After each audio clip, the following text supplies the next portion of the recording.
श्रावण के महीने में जो भी दूसरा सोमवार पड़े, जो भी पड़े श्रावण के महीने का दूसरा सोमवार, आप सबको पहले भी श्रावण के महीने में जो कथा कही उसका व्याख्यान वर्णन करा कि श्रावण का महीने का महत्व क्या है, वो भी आपको ऑनलाइन कथा में आप लोग सुन चुके हैं, लाइव कथा में श्रावण का पूरा महत्व बताया था कि श्रावण के महीने में शंकर भगवान को पूरा लेखा जोखा का भार प्रदान किया गया।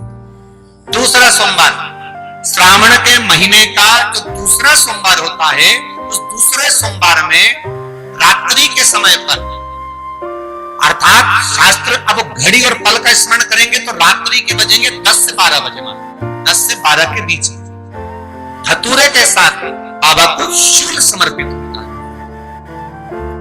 ये भी हमारी बाधाओं को, हमारी तकलीफों को, व्यापार व्यवसाय के लिए, नौकरी सर्विस के लिए, बहुत सारे एग्जाम में आप बैठ लिए, गवर्नमेंट एग्जाम के लिए बैठ लिए, नहीं हो रहा, ये 3 बार मेरे शंकर को बेलपत्री के वृक्ष के शूल समर्पित होते हैं, उसका आनंद और उससे अपने को सुख प्राप्त।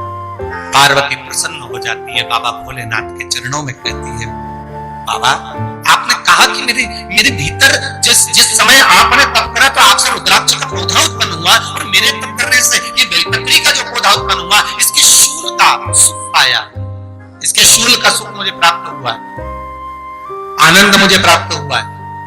महाराज बेलपत्री का पत्ता, बेलपत्री का कांटा, अब माता पार्वती दूसरा संवाद कह रही है बाबा भोलेनाथ जी से, बाबा मेरे द्वारा निर्मित इस बेलपत्र के वृक्ष में जो फल लगता है, वो फल की महत्वता श्रावण के महीने में किसी भी एक सोमवार को अगर व्यापार नहीं चल रहा है, नौकरी नहीं मिल रही है, तो कोई तकलीफ आ रही है, तो कोई कष्ट आ रहा है, कोई रोग बढ़ रहा है, डॉक्टर से ऐसा लग रहा है कि ये बड़ी बीमारी बताने वाला है, शरीर में कोई गांठ पड़ गई है और वो जांच के लिए गई है, तो बिल्कुल श्रावण के महीने में किसी भी एक सोमवार को गंगा जल लेकर जाइए शिव मंदिर में, शंकर जी के मंदिर में थोड़ा सा गंगा जल नंदी को समर्पित कर कर, थोड़ा अशोक सुंदरी को समर्पित कर कर, थोड़ा गणेश और कार्तिकेय को समर्पित कर कर, थोड़ा सा गंगा जल जया विषहारा शामरीबारी दौतली और देव को समर्पित कर कर, थोड़ा सा गंगा जल शिवलिंग पर समर्पित कर दो और उस गंगा जल को वापिस झेल कर लेकर आओ। 3 दिन तक लगातार उस गंगा जल को पीना प्रारंभ करो, उसके बाद जांच के लिए आप कहीं पर भी जाइए, बाबा कृपा जरूर करेगा, ये निश्चित। ये शिवलिंग जलाधारी यहां से जल अशोक सुंदरी के पास में से नीचे की ओर गिर रहा, ठीक है। बेलपत्र नहीं है आपके पास चढ़ाने के लिए, मत चढ़ाओ। जल नहीं है चढ़ाने के लिए, मत चढ़ाओ। अक्षत नहीं है चढ़ाने के लिए, मत चढ़ाओ। पुष्प नहीं है शिव जी को चढ़ाने के लिए, मत चढ़ाओ। शमी पत्र नहीं है, मत चढ़ाओ। पर किसी शिवालय में, किसी शंकर के मंदिर में अगर तुम गए हो, तुम्हारे पास में कुछ भी नहीं है, जो भी भगवान का दर्शन तुमने किया है, तो यहां से जो पानी नीचे गिरता है, उस गिरने वाले स्थान पर मात्र अपने हाथ का 3 बार स्पर्श कर कर बाबा से दिल की बात कहकर आ जाओ, तो मन की मुराद बाबा पूर्ण कर देता है। वो सहज प्रसंग है। पहला दिन एक बेलपत्र शिव को अपनी मनोकामना कर कर रोग धोग बीमारी तकलीफ कष्ट दूर करने के लिए शंकर के शिवलिंग पर अगर बन सके तो मंदिर में, आप लोग तो यहाँ हैं तो देवाधिदेव महादेव कंकर शंकर को चढ़ाओ, और अगर बेलपत्र नहीं हो तो बेलपत्र जो चढ़ी हुई हो उसी को धोकर वापिस चढ़ाओ। वापिस और सावन का महीना है, दिल से बाबा को ले जाए।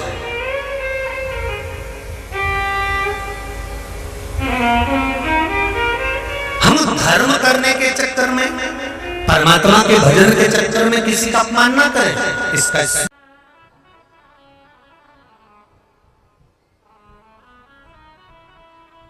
जब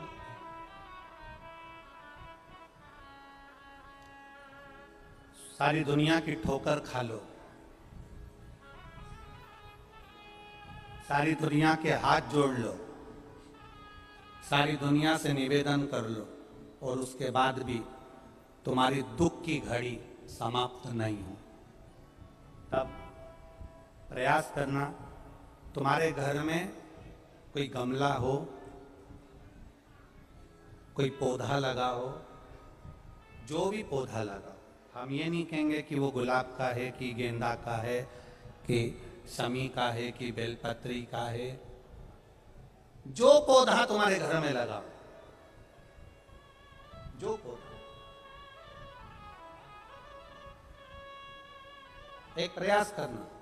अभी सावन चालू हुआ है, अगर तुम्हें लगता है कि मेरी दुख का समय समाप्त नहीं हो रहा, मेरी दुख की घड़ी समाप्त नहीं हो रही, तो घर में रहने वाले जितने लोग आस्था चैनल पर कथा सुन रहे हैं, जितने फेसबुक यूट्यूब पर कथा सुन रहे हैं, और जितने पुष्कर राज की इस पावन धरा पर बैठकर कथा सुन रहे हैं, उनसे निवेदन करेंगे, श्रावण 2 सावन अब की बार हैं, एक अधिक मास का भी पड़ेगा और एक श्रावण ये पड़ेगा। ये जब 2 श्रावण पड़ते हैं तो इसमें हरि और हर का मिलन होता है, हरि और हर का मिलन, क्योंकि अधिक मास जो है वो भगवान पुरुषोत्तम का है, भगवान विष्णु का, और सावन के मध्य में अगर पड़ रहा है तो देवाधिदेव महादेव के साथ भगवान हरि का मिलन हुआ है, इसलिए इसको हरिहर श्रावण कहते हैं। ये 2 महीने के श्रावण में अगर मान लो एक दिन आपका निकल भी गया, 2 दिन आपके छूट भी गए, कोई दिक्कत की बात नहीं है। जो पेड़ तुम्हारे यहाँ लगा हो, जो पौधा तुम्हारे यहाँ लगा हो, जो वृक्ष तुम्हारे यहाँ लगा हो, जो क्यारा तुम्हारे यहाँ, कुंडी तुम्हारे यहाँ, उसी की मिट्टी को, उसी के पेड़ के नीचे, उसी पौधे के नीचे, उस मिट्टी को थोड़ा सा हाथ से उसको उठाकर एक लिंग की आकृति बना ले। उसमें जलाधारी बनाने की जरूरत नहीं, केवल लिंग की आकृति बनाकर उसी की पूजन वहीं कर कर पानी चढ़ाकर 15 से 20 मिनट बाद अपना काम करने के बाद उसी को उसी मिट्टी में विसर्जन कर दें, अपनी कामना कर कर। देवाधिदेव महादेव 2 महीने के बाद क्या देगा ये वही जान सकता है। वो क्या प्रदान करेगा ये उसके ऊपर। देख लिया हमने, बहुत प्रयास कर कर देख लिया, सारी दुनिया का हमने प्रयोग कर कर देख लिया। इनसे भी पूछा, उन्होंने कहा वाशरूम इधर बना दो, वास्तु शास्त्री ने कहा ये बना दो, ज्योतिषाचार्य ने कहा ये बना दो, उन्होंने कहा ये बना दो, उन्होंने कहा वो बना दो। हमने दुनिया का काम कर कर देख लिया, हाथों की अंगूठियां बदल कर देख ली, नथ आभूषण बदल कर देख लिए, सोने की दिशा बदल कर देख ली, सीढ़ियों की दिशा बदल कर देख ली। अब जब सारी दिशा बदल कर देख ली, सारा काम कर कर देख लिया, उसके बाद भी अगर हमारी ग्रह दशा नहीं सुधरे, हमने सबके दरवाजे जाकर देख लिया, देवी देवता उनके भी धोख धोख के देख लिया, पर जब भी अगर हमारी दशा ना सुधरे तो फिर कहीं मत जाना, महादेव के चरणों में जाकर बस उसकी आराधना में लग जाना, हो जाएगा। जो माताएं श्रावण के सोमवार का व्रत करती हैं वो पशुपति व्रत मत करना। जो श्रावण के सोमवार का व्रत नहीं करती हैं वो पशुपति व्रत कर सकती हैं, उनको पशुपति व्रत करने का मना नहीं। पर यदि श्रावण का व्रत आप पहले से करते आ रहे हो, श्रावण महीने का व्रत करते आ रहे हो, या श्रावण के महीने में तुम सोमवार करते आ रहे हो, तो फिर पशुपति व्रत ना करते हुए इसको 1 महीना, भले 2 हुए हो, 3 हुए हो, 4 हुए हो, रोक दो। फिर अगला जब श्रावण पूर्ण हो जाए फिर जो सोमवार आए फिर चालू कर दो। पर अगर श्रावण का व्रत करते हो तो, और अगर श्रावण का व्रत नहीं करते हो तो पशुपति व्रत चालू है, मना नहीं। श्रावण के महीने में जल चढ़ाने के पात्र 2 कर लो। कितने पात्र कर लो? जम के बोलो, 2 पात्र कर लो। भले 2 हाथ में लेकर मत जाओ, एक के ऊपर एक कलश लेकर जाओ। उसका कारण क्या है? शंकर भगवान ने मां पार्वती के सम्मुख में गंगा का आवाहन करा था। तो गंगा जी ने आकर पूछा था, स्वामी जब पार्वती आपके नजदीक में विराजमान है तो मुझे बुलाने का कारण क्या था? भगवान शंकर कहते हैं श्रावण का महीना प्रारंभ हो रहा है, जब मेरे ऊपर सृष्टि का भार आएगा तो मुझे गंगा और पार्वती दोनों की जरूरत पड़ेगी। जब घर में विवाह आता है, शादी आती है, कोई फंक्शन आता है, कोई मेहमान आते हैं तो थोड़ी ड्यूटी बढ़ जाती है। रोज 8 बजे उठते हो, पर शादी रहती है तो कितनी बजे उठना पड़ता है? सुबह 6 बजे 7 बजे। यहाँ पर भी आप रोज अपने घर पर उठते होगे 8 बजे तक 7 बजे तक, पर यहाँ तो तुम जब सो रहे होगे तो सवेरे कब हो जाती है और रात कब हो जाती है तुम्हें नहीं मालूम पड़ता होगा कि कब रात होगी कब सुबह होगी। लोग ढोलक पीते पीते पीते पीते 11, 12, 1 और तुम्हारी लग गई झपकी और बज गई 3:30, सब लग गए लाइन में नहाने और तुम भी भगी जल्दी से नहाने।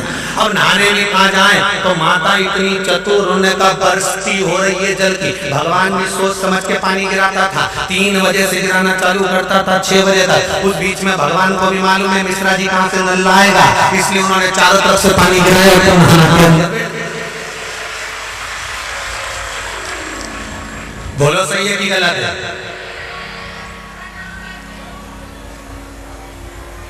सब बाहर निकली धीरे से, इतनी चतुर राम जी, गजब की चतुर लोग आया है, गजब।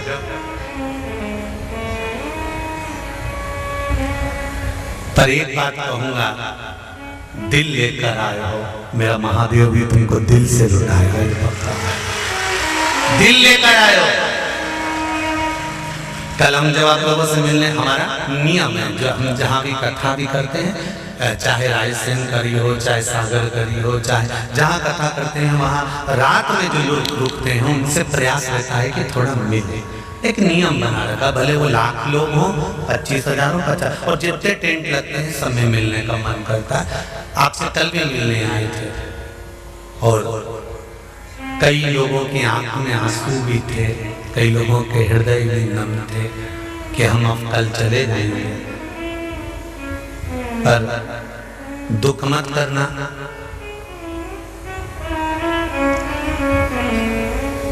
दूसरा कोई स्थान हो वहां से जाओ तो वापिस आने की गारंटी है कि नहीं है, पर यहाँ तो सील और ठप्पे लगा कर भेजता है कि वापिस बुला लाएगा। तो फिर क्या दिक्कत? उसकी आराधना मात्र करिए।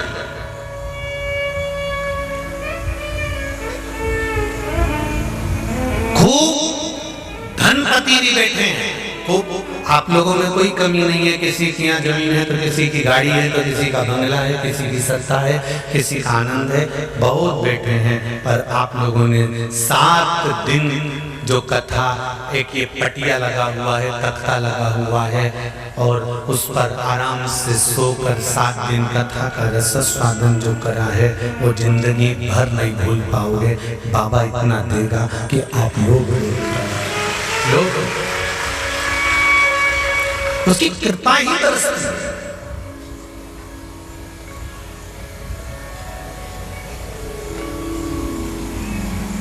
उसकी कृपा बिना कुछ नहीं, तेरी कृपा बिना न हिले एक भी अणु, लेते श्वास तेरी कृपा से तनो तनो। बाबा की कृपा होती है तो आना होता है।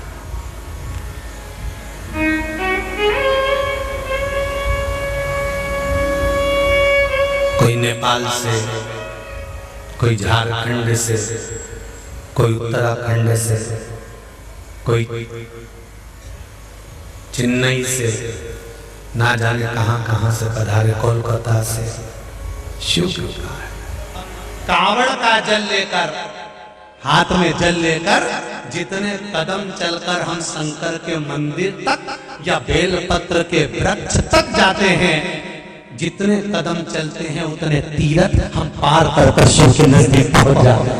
उतने तीर्थ पार कर, सारे तीर्थ धाम आपके चरणों में, हे भोले बोले नाथ प्रणाम आपके चरणों में। सारे तीर्थ वहीं पर है, वहीं।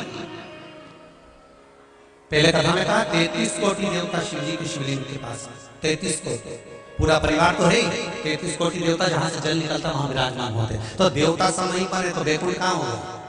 ब्रह्मलोक, इंद्रलोक, जल लोक, वरुण लोक, गरुण लोक, सारे लोग वहीं। इसलिए शिव जी का मंदिर नहीं होता, शिवालय होता है। क्या होता है? शिवालय। शिवालय का मतलब होता है लय, लय मतलब इसमें विलीन हो जा, शिवा लय इसमें समा जा।